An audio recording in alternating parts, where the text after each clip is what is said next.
Hi, Mikel. Hi. Have you spoken personally to Auba, and how is he feeling? Do you know?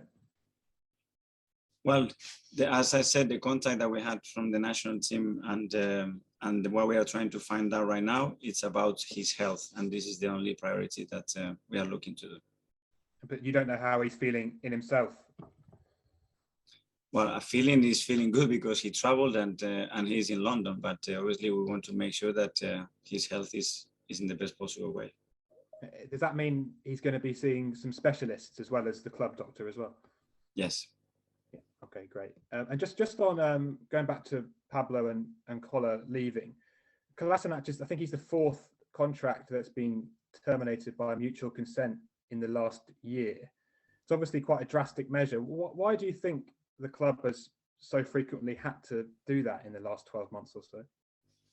Well, the contract situation we have with some of the players, we're putting the club in a really difficult position because the longer we leave them with months to finish their deals and with players that they weren't playing a lot of minutes, obviously the situation is not ideal, and then becomes the interest of the player and the club to finalize it the best possible way so everybody can terminate their obligation the best possible way.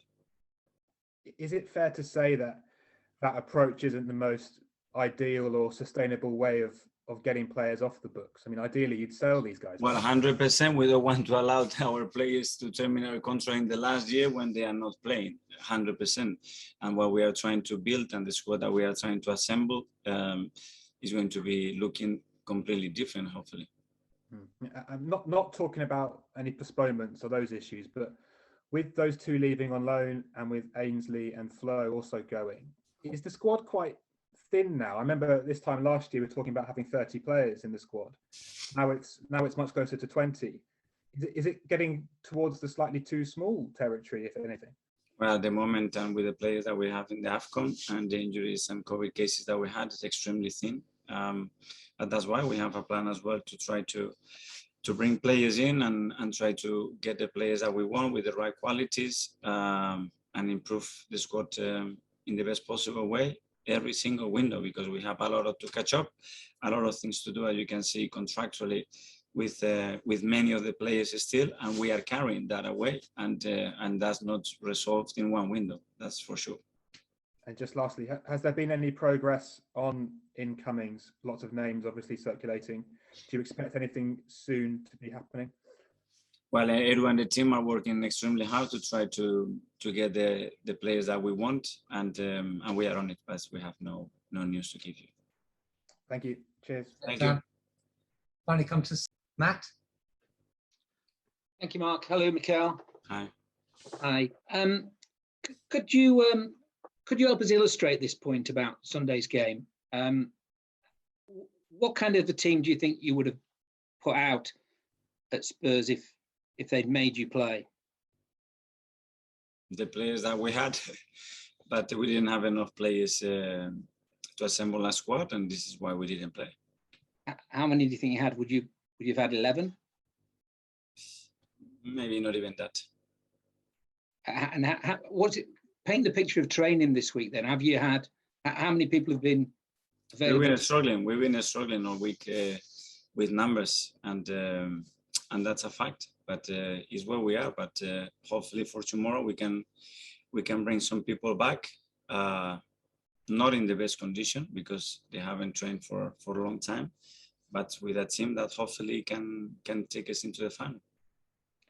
Have you been? You spoke a little bit there about the good name of Arsenal. Have you been personally offended or hurt by the reaction and criticism that you bent the rules? Some people even say cheated the rules.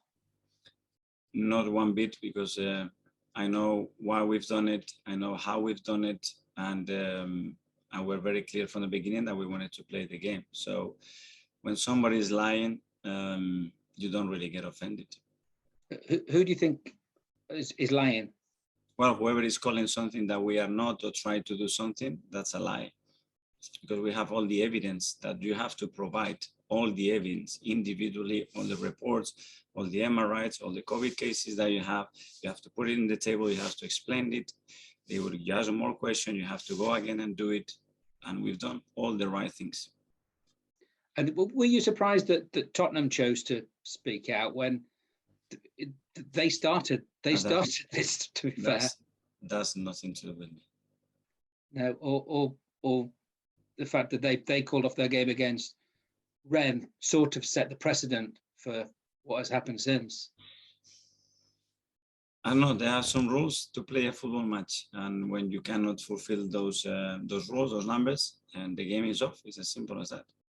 Do you think these rules have to be discarded now, the end of the season? They can certainly be reviewed, and because the things will be evolving, but in many different ways. But we had a lot of conversations, the managers with the Premier League, with the PFA, with the FA, and those changes have to happen, because we cannot do is maintain doing the same thing and saying, yeah, maybe they have to be discussed. No, they have been already discussed.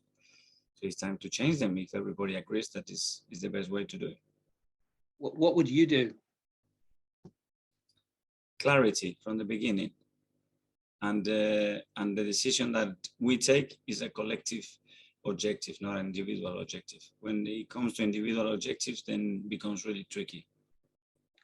What do you mean, Mikel? Sorry, can you explain? That the only intention has to be to have the best league in the best possible conditions, and a league that has always one intention, that is to maintain the integrity of it. That's it.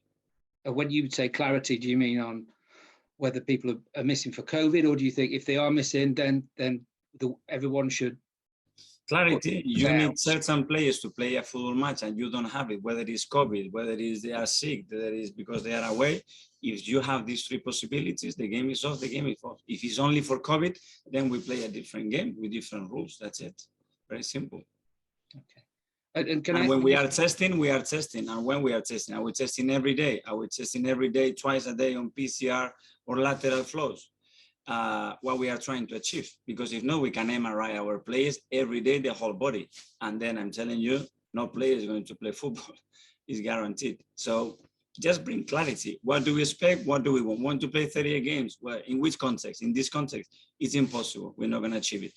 We want to be fair in this context. We're not going to achieve it, because there are clubs that they haven't played 4 games, so that's not any fairness. So let's not even discuss, okay, which player were available for that game, which player can be available if they sign them. But then we accept to play within these rules. Let's play. Do you, with hindsight? Sorry, yeah, last one. Do you, with hindsight, wish you had pushed hard to get the games off at the start of the season when you were obviously weaker? I would push to play every single game.